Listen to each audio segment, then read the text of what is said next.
नमस्कार। देश के सबसे बड़े न्यूज नेटवर्क टीवी 9 में आपका स्वागत है। आप देख रहे हैं न्यूज टॉप 9। आपके साथ मैं हूं शुभांकर मिश्रा। रिजर्वेशन को लेकर क्यों देश भर में सियासत शुरू हो गई है, सीमा पर सुरक्षा को लेकर क्यों चिंतित हुए कैप्टन अमरिंदर सिंह और कहां पकड़ा गया नशे का जखीरा। आज हम आपको देश की तमाम अहम खबरें दिखाते हैं टॉप 9 राष्ट्र में। ओबीसी आरक्षण से जुड़ा संविधान संशोधन बिल लोकसभा से पास हो गया। बिल के पक्ष में 385 वोट पड़े, जबकि विरोध में कोई वोट नहीं पड़ा। कांग्रेस भी समर्थन में रही। इस बिल के कानून बनते ही राज्य सरकारों को ओबीसी लिस्ट तैयार करने का अधिकार मिल जाएगा और मराठा आरक्षण जैसे मसलों पर राज्य सरकारें फैसला लेने के लिए स्वतंत्र होंगी। कुछ विपक्षी दलों ने आरक्षण की सीमा 50% से बढ़ाने की मांग भी सदन में रखी। आरएसएस के सह सर कार्यवाह दत्तात्रेय होसबोले ने कहा है कि संघ आरक्षण का पुरजोर समर्थक है और आरक्षण जारी रहना चाहिए। होसबोले ने कहा कि जब तक समाज का एक खास वर्ग असमानता का अनुभव करता है तब तक इसे जारी रखना चाहिए। उन्होंने कहा कि सामाजिक सौहार्द और सामाजिक न्याय हमारे लिए राजनीतिक रणनीतियां नहीं है और ये दोनों हमारे लिए आस्था की चीज है। पाकिस्तान से लगी सीमाओं पर खतरे को देखते हुए पंजाब सरकार ने केंद्र से सीआरपीएफ की 25 अतिरिक्त कंपनियों की मांग की है। सुरक्षा से जुड़े मुद्दे को लेकर पंजाब के सीएम कैप्टन अमरिंदर सिंह ने दिल्ली में गृह मंत्री अमित शाह से मुलाकात की। इस मुलाकात में सीएम ने शाह से एंटी ड्रोन गैजेट्स उपलब्ध कराने की मांग भी रखी। हाल के दिनों में पंजाब से लगी सीमा पर पाकिस्तान की ओर से हरकतें बढ़ गई हैं। श्रीनगर के लाल चौक पर एक युवक को 2 ग्रेनेड के साथ पकड़ा गया। 26 साल के इस युवक का नाम आदिल फारूक भट्ट बताया गया है और ये पंपोर का रहने वाला है। सुरक्षा बलों ने बताया कि उसके बैग से 2 जिंदा ग्रेनेड मिले हैं। अब पुलिस और एजेंसियां ये पता लगाने में जुटी हैं कि आखिर वो किस मकसद से ग्रेनेड के साथ वहां पहुंचा था। जम्मू कश्मीर से अनुच्छेद 370 हटने के बाद से अब तक सिर्फ 2 ही बाहरी लोगों ने जमीन खरीदी है। हालांकि 370 हटने के बाद यहाँ किसी को भी इसकी छूट मिल गई है। गृह राज्य मंत्री नित्यानंद राय ने लोकसभा में एक प्रश्न के लिखित उत्तर में ये बड़ी जानकारी दी। उन्होंने कहा कि अब इस बात की जानकारी जम्मू और कश्मीर सरकार से मिली है। हालांकि जम्मू कश्मीर में अब तक जमीन खरीदने में बाहरी लोगों या सरकार को किसी तरह की कठिन प्रक्रियाओं का सामना नहीं करना पड़ रहा है। मुंबई एयरपोर्ट पर एक ऐसी महिला ड्रग्स तस्कर पकड़ी गई जिसने कोकीन से भरे 70 कैप्सूल को निगल रखा था। एनसीबी ने जाल बिछाकर फूमो इमैनुअल नाम की इस तस्कर को पकड़ा और जब सख्ती की तो उसने अपना गुनाह कबूल कर लिया। वहां से इसे जेजे अस्पताल ले जाया गया, जहां इन 70 कैप्सूल में से 1 किलो 50 ग्राम साउथ अमेरिकन कोकीन उसके पेट से निकाली गई। इसकी कीमत अंतर्राष्ट्रीय बाजार में करीब 10 करोड़ रुपए है। कस्टम विभाग ने दिल्ली के आईजीआई एयरपोर्ट पर तेहरान से शैम्पू में हेरोइन छिपाकर ला रहे 2 विदेशी नागरिकों को गिरफ्तार किया है। दोनों अफगानिस्तान के रहने वाले हैं और दुबई के रास्ते तेहरान से दिल्ली पहुंचे थे। दोनों अफगानी नागरिक तकरीबन 7 किलो 620 ग्राम हेरोइन लेकर आए थे, जिसकी अंतर्राष्ट्रीय बाजार में कीमत करीब 54 करोड़ है। ये हेरोइन इन्होंने शैम्पू के बोतल में छुपा रखे थे। तिहाड़ में गैंगस्टर अंकित गुर्जर की हत्या के मामले में एक डिप्टी सुपरिटेंडेंट, 2 असिस्टेंट सुपरिटेंडेंट समेत 4 अफसरों को सस्पेंड कर दिया गया। मामले को लेकर दिल्ली के हरिनगर पुलिस स्टेशन में एफआईआर दर्ज की गई है, जिसमें तिहाड़ के डिप्टी जेलर आरोपी के तौर पर नामजद किए गए हैं। अंकित के परिवार ने डिप्टी जेलर पर हत्या का आरोप लगाया है। तिहाड़ जेल में गैंगस्टर की पीट कर हत्या कर दी गई थी। जो छात्र अपनी 10वीं या 12वीं के बोर्ड के नतीजों से संतुष्ट नहीं है, उनके लिए अच्छी खबर है। सीबीएसई ने ऐसे छात्रों को ऑफलाइन परीक्षा का विकल्प दिया है और इसकी तारीख 25 अगस्त तय कर दी गई है। दरअसल इस साल 10वीं और 12वीं की बोर्ड परीक्षाएं कोरोना लहर की वजह से नहीं हो पाई, लिहाजा स्कूल में आयोजित असेसमेंट के आधार पर ही नतीजे आए हैं। लेकिन कई छात्र नतीजों से खुश नहीं बताए जा रहे। अब राज्यों की आपको अहम खबरें दिखाते हैं टॉप 9 देश प्रदेश में, जहां पर आपको दिखाएंगे शिवराज के मंत्री को अचानक क्यों सताने लगी गौबाता की चिंता, सुप्रीम कोर्ट में किन किन राजनीतिक पार्टियों को लगाई ये फटकार, बीजेपी में आए बबलू को क्यों होना पड़ा पार्टी से विदा। सारी खबरें देश प्रदेश में। मध्य प्रदेश के मंत्री हरदीप सिंह डंग ने सुझाव दिया है कि चुनाव लड़ने के लिए गाय पालना अनिवार्य होना चाहिए। यही नहीं, डंग ने ये भी कहा कि किसी किसान के पास अगर गाय नहीं है तो रजिस्ट्री करने का अधिकार न हो, जबकि ऐसे सरकारी कर्मचारियों की सैलरी में से गोवंश के लिए 500 रुपए महीना काटा जाए, जिनकी सैलरी 25,000 से ज्यादा है। मंत्री के सुझाव पर कांग्रेस विधायक आरिफ मसूद ने कहा है कि पहले उन्हें गारंटी लेनी होगी कि मेरी मॉब लिंचिंग नहीं होगी। मध्य प्रदेश के मंत्री हरदीप सिंह डांग के सुझाव पर अध्यात्म मंत्री उषा ठाकुर ने कहा है कि ऐसा अनिवार्य कर देना संभव नहीं है, लेकिन गौ संवर्धन को लेकर जो जरूरी कदम है वो उठाए जाने चाहिए। वहीं मंत्री के बयान पर किसानों का कहना है कि मंत्री जी क्या अपनी सैलरी से गाय पालने के लिए किसानों को मदद करेंगे? किसान तो पहले से ही गौ सेवक हैं, जबकि सरकारी कर्मचारियों ने कहा है कि सरकार पहले उनकी पुरानी मांगों पर ध्यान दे। उम्मीदवारों के खिलाफ दर्ज आपराधिक केस सार्वजनिक नहीं करने पर सुप्रीम कोर्ट ने बीजेपी, कांग्रेस सहित 9 दलों को दोषी पाया है और इसमें से 8 पर जुर्माना लगाया है। एक रिपोर्ट के मुताबिक आरजेडी, जेडीयू, सीपीआई, एलजेपी पर 1-1 लाख रुपए का जुर्माना लगाया गया है, जबकि सीपीएम और पवार की पार्टी एनसीपी पर 5-5 लाख रुपए का जुर्माना लगाया गया है। पिछले साल के बिहार विधानसभा चुनाव में आदेश का पालन नहीं करने पर यह कार्रवाई की गई है। पंजाब कांग्रेस में अभी भी सब कुछ ठीक नहीं है। मुख्यमंत्री कैप्टन अमरिंदर सिंह ने दिल्ली पहुंचकर पार्टी के कार्यकारी अध्यक्ष सोनिया गांधी से मुलाकात की। बताया जा रहा है कि अमरिंदर ने सोनिया के सामने सिद्धू के काम करने के तरीके पर सवाल खड़े किए हैं। बैठक को लेकर पंजाब कांग्रेस प्रभारी हरीश रावत ने कहा है कि मुलाकात बहुत अच्छी रही। रावत ने भरोसा जताया कि लंबित मामले जल्द ही सुलझा लिए जाएंगे। आखिरकार पिछले दिनों यूपी बीजेपी का दामन थामने वाले पूर्व बीएसपी नेता जितेंद्र सिंह बबलू को पार्टी से बाहर का रास्ता दिखा दिया गया। ऐसा रीता जोशी के बगावती तेवरों के बाद हुआ। भारतीय जनता पार्टी से रीता का घर जलाने के आरोपी बबलू को पार्टी से बाहर कर दिया गया। नवी मुंबई में एक नाबालिग लड़की ने अपनी मां की हत्या कर दी और वारदात को आत्महत्या दिखाने की कोशिश की। मां की गलती बस इतनी थी कि वो बेटी पर पढ़ाई का दबाव डालती थी। 15 वर्षीय ये लड़की पिछले ही सप्ताह एसएससी की परीक्षा 92% अंकों के साथ पास कर चुकी है। उसकी 40 वर्षीय मां चाहती थी कि बेटी डॉक्टर बने। इसी बात पर मां बेटी में 30 जुलाई को नोकझोंक हुई तो लड़की ने बेल्ट से गला घोंटकर मां की हत्या कर दी। दिल्ली के जंतर मंतर पर भड़काऊ नारेबाजी के मामले में दिल्ली पुलिस ने सुप्रीम कोर्ट के वकील और बीजेपी नेता अश्विनी उपाध्याय समेत 6 लोगों को हिरासत में ले लिया है।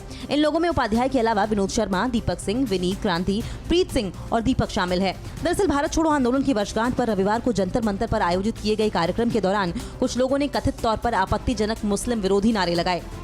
जंतर मंतर पर भड़काऊ नारेबाजी के मामले में हिरासत में लिए गए अश्विनी उपाध्याय ने सफाई दी है। उपाध्याय का कहना है कि उस नारेबाजी से उनका कोई लेना देना नहीं, क्योंकि वो आयोजकों में शामिल नहीं थे। उनका ये भी दावा है कि जब मौके पर भीड़ बढ़ने लगी तो वहां से वो चले गए थे। उपाध्याय ने कहा है कि उन्होंने खुद इस मामले की पहले ही शिकायत की थी।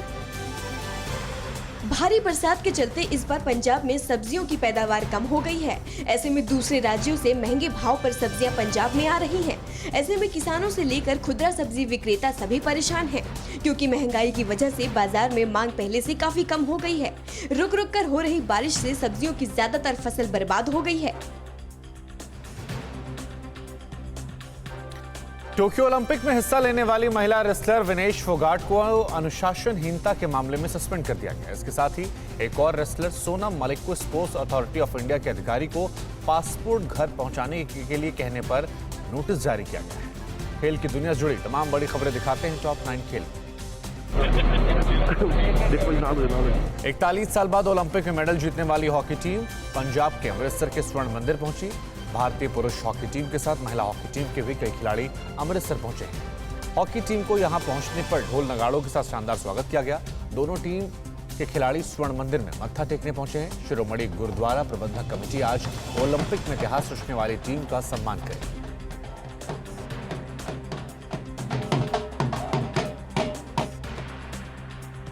टोक्यो ओलंपिक में हिस्सा लेने वाले पंजाब के खिलाड़ियों को अमरिंदर सिंह की सरकार कल सम्मानित करेगी। सम्मान समारोह में कांस्य पदक जीतने वाली पुरुष हॉकी टीम के 11 खिलाड़ियों को 1-1 करोड़ रुपए की इनामी राशि दी जाएगी। महिला हॉकी टीम के 2 खिलाड़ियों के साथ डिस्कस थ्रोवर कमलप्रीत कौर को 50-50 लाख रुपए दिए जाएंगे, जबकि गोल्ड मेडल जीतने वाले नीरज चोपड़ा को 2 करोड़ की इनामी राशि दी जाएगी। टोक्यो ओलंपिक में शानदार प्रदर्शन करने वाली भारतीय महिला हॉकी टीम और उसकी कप्तान रानी रामपाल का देश लौटने पर शानदार स्वागत हो रहा है। रानी रामपाल कल हरियाणा के कुरुक्षेत्र में अपने घर पहुंची तो परिवार के साथ उनके प्रशंसकों ने उनका दिल खोलकर स्वागत किया। टोक्यो ओलंपिक में चौथे स्थान पर रही महिला हॉकी टीम मामूली अंतर से कांस्य पदक से चूक गई थी। भारतीय कुश्ती महासंघ ने मंगलवार को अनुशासनहीनता से जुड़े एक मामले में विनेश फोगाट को अस्थायी रूप से निलंबित कर दिया। कुश्ती महासंघ ने फोगाट को आगामी 16 अगस्त तक अपना पक्ष रखने को कहा है, जिसके बाद आगे ही कार्रवाई की जाएगी। फोगाट को टोक्यो ओलंपिक के क्वार्टर फाइनल मुकाबले में बेलारूस की खिलाड़ी के हाथों हार का सामना करना पड़ा था। टोक्यो ओलंपिक के दौरान विनेश फोगाट ने खेल गांव में दूसरे भारतीय खिलाड़ियों के कमरे में रहने से इनकार कर दिया था। इसके साथ विनेश ने दूसरे भारतीय खिलाड़ियों के साथ ट्रेनिंग करने से भी मना कर दिया।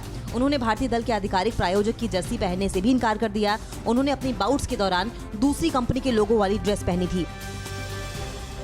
टोक्यो ओलंपिक में गोल्ड मेडल जीतकर देश का नाम रोशन करने वाले एथलीट नीरज चोपड़ा ने मंगलवार को दिल्ली में देश के सेना प्रमुख जनरल एमएम नरवणे से मुलाकात की।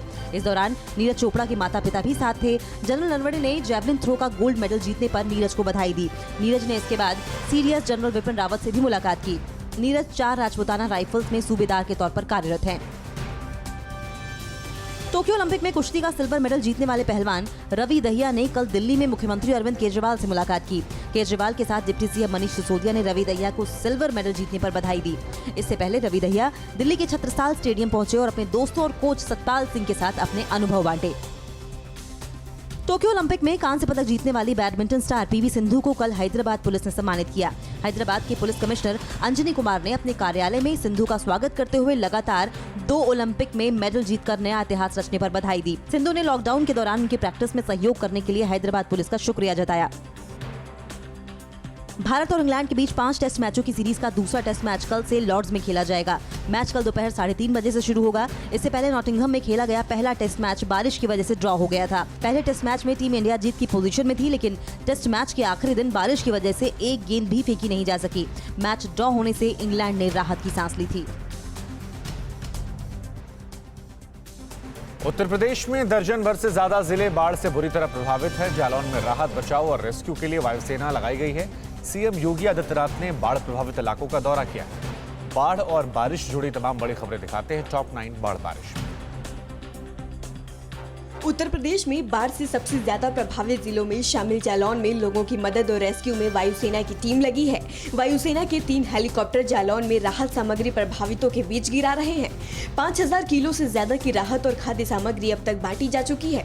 इसके साथ गाँवों में फंसे 130 और लोगों को सेना ने बचाकर सुरक्षित स्थान पर पहुँचाया है। उत्तर प्रदेश के सीएम योगी आदित्यनाथ बाढ़ प्रभावित जिलों का हेलीकॉप्टर से हवाई सर्वे कर रहे हैं। कल योगी आदित्यनाथ ने जालौन और हमीरपुर में आई बाढ़ की ताजा हालात का हेलीकॉप्टर से जायजा लिया। इन दोनों जिलों में बाढ़ से बड़ी आबादी प्रभावित है। हवाई जायजा लेने के बाद योगी आदित्यनाथ ने हमीरपुर में बाढ़ पीड़ितों को राहत सामग्री बांटी और समीक्षा बैठक कर अधिकारियों को जरूरी निर्देश दिए। बाढ़ से सबसे ज्यादा प्रभावित जिलों में शामिल यूपी के जालौन में भारी बारिश की वजह से 2 मंजिला कच्चा मकान ताश के पत्तों की तरह ढह गया। राहत की बात ये रही कि इस हादसे में कोई हताहत नहीं हुआ। गांव में बाढ़ और बारिश की वजह से कई कच्चे मकान को नुकसान पहुंचा है। प्रशासन प्रभावितों तक हर संभव मदद पहुंचाने की कोशिश कर रहा है। उत्तर प्रदेश के दर्जन भर से ज्यादा जिले भीषण बाढ़ की चपेट में है। वाराणसी में गंगा खतरे के निशान से ऊपर बह रही है। शहर के मारुति नगर पर सैलाब का कब्जा हो चुका है। बाढ़ के पानी में 300 से ज्यादा लोग फंसे हैं। जिला प्रशासन और एनडीआरएफ की टीम के साथ प्रदेश के मंत्री भी लोगों के बीच राहत सामग्री बांटने में जुटे हैं। फंसे लोगों को सुरक्षित जगहों पर पहुँचाया जा रहा है। यूपी के मिर्जापुर में भी गंगा खतरे के निशान से ऊपर बह रही है। गंगा का पानी शमशान घाट बैकुंठ धाम को अपनी चपेट में ले चुका है। मजबूरी में चारों तरफ से पानी में डूबे शमशान घाट में ही शवों का अंतिम संस्कार किया जा रहा है। मिर्जापुर के कई गांव बाढ़ के पानी में घिरे हैं। इन गांवों में 4 से 5 फीट पानी अब भी जमा है। पंचायत भवन भी पूरी तरह पानी में डूबा है। उत्तर प्रदेश के भदोही में भी लगातार बारिश से आम जनजीवन बुरी तरह से प्रभावित है। सड़कें तालाब में तब्दील हो गई हैं। शहर में सबसे घनी आबादी वाले इलाके और कोतवाली सरकारी अस्पताल में बाढ़ का पानी घुसा हुआ है। शहर में जल जमाव के बीच इस पर राजनीति भी हो रही है। कांग्रेस कार्यकर्ता योगी सरकार के खिलाफ नारेबाजी करते नजर आए। यूपी के हमीरपुर से होकर गुजरने वाली यमुना और बेतवा नदी उफान पर है। यहाँ सैकड़ों घर पानी के आगोश में समा चुके हैं। बाढ़ की वजह से बड़ी संख्या में लोग बेघर हो गए हैं। बेघर हुए लोग नेशनल हाईवे 34 और स्टेट हाईवे 42 में सड़कों के किनारे फटी पॉलिथीन डालकर अपना गुजारा कर रहे हैं। बाढ़ में सैकड़ों एकड़ में लगी फसल भी बर्बाद हो गई। पश्चिम बंगाल की मुख्यमंत्री ममता बनर्जी ने मंगलवार को पश्चिमी मिदनापुर के घाटल में बाढ़ प्रभावित इलाकों का हेलीकॉप्टर के जरिए हवाई सर्वे किया। हवाई सर्वे के बाद ममता ने घाटल के कुशपाता बंगबासी क्लब के परिसर में बाढ़ प्रभावितों से बात की और नुकसान का जायजा लिया। ममता ने कहा कि हमें सुंदरवन और दीघा को बचाने की दिशा में कदम उठाने होंगे। बिहार की राजधानी पटना में गंगा नदी के खतरे के निशान से ऊपर जाने के बाद शहर पर बाढ़ का संकट गहराया है। गांधी घाट पूरी तरह से डूब गया है और घाट के बगल में मंदिर भी जलमग्न हो चुका है। आलम यह है कि सावन के महीने में श्रद्धालु घुटने तक पानी में पूजा करने को मजबूर हैं। पानी को रोकने के लिए रेत की बोरियां डाली जा रही हैं। इन दिनों बिहार के कई जिले बाढ़ से प्रभावित हैं। क्या भारत में ही हो रही है कोरोना वैक्सीन के बूस्टर डोज की तैयारी? कहां स्कूल खुलते ही फिर से बढ़ने लगा संक्रमण? आपके लिए जरूरी है मुंबई लोकल के लिए गाइडलाइन का जानना। कोरोना से जुड़ी तमाम बड़ी खबरें दिखाते हैं टॉप 9 कोरोना से जानना। देश में कोरोना वैक्सीनेशन की रफ्तार बढ़ाने के साथ साथ बूस्टर डोज पर भी सरकार विचार कर रही है। नीति आयोग के सदस्य डॉक्टर वी.के. पॉल ने कहा है कि टास्क फोर्स में इस पर चर्चा हुई है। अभी इस बात की पड़ताल की जा रही है कि किसी बूस्टर डोज की जरूरत है। हालांकि हाल ही में WHO के प्रमुख ने अभी बूस्टर खुराक न देने का आह्वान किया था। इसके पीछे उनकी सोच ये थी कि पहले उन लोगों तक टीका पहुँचे जिन्हें अभी पहली डोज भी नहीं लगी है। स्वास्थ्य मंत्रालय ने कहा है कि वैक्सीन की डोज अब पहले के मुकाबले ज्यादा उपलब्ध है। मंत्रालय के संयुक्त सचिव लव अग्रवाल ने कहा है कि जनवरी में हम वैक्सीन की 2.35 लाख डोज रोजाना उपलब्ध करवा पा रहे थे, जो जुलाई में बढ़कर 43.41 लाख डोज प्रतिदिन हो गई। लव अग्रवाल ने कहा कि अगर हम अगस्त महीने का औसत निकालें तो ये अब तक 49.11 लाख डोज रोजाना है। देश में वैक्सीनेशन अब रफ्तार पकड़ रही है। मंगलवार को कुल 40 लाख से ज्यादा वैक्सीन की डोज लोगों को लगाई गई। इसके साथ ही अब देश में 51 करोड़ 77 लाख से ज्यादा लोगों को कम से कम वैक्सीन की एक डोज लगाई जा चुकी है। इनमें से 40 करोड़ से ज्यादा लोगों को एक डोज लगी है, जबकि करीब 11.5 करोड़ लोग वैक्सीन की दोनों डोज ले चुके हैं। देश के अलग अलग राज्य एक एक कर स्कूलों को खोलने की अनुमति दे रहे हैं, लेकिन फिर से कुछ आंकड़े डराने लगे हैं। लुधियाना के 2 स्कूलों में 20 बच्चे कोरोना वायरस से संक्रमित पाए गए हैं। शहर के बस्ती जोधेवाल के सरकारी सीनियर सेकेंडरी स्कूल में सैंपलिंग के बाद 8 छात्र कोरोना पॉजिटिव पाए गए, जबकि कैलाश नगर के सरकारी स्कूल में 12 बच्चे पॉजिटिव निकले। इसके बाद इन स्कूलों को 24 अगस्त तक के लिए बंद करा दिया गया है।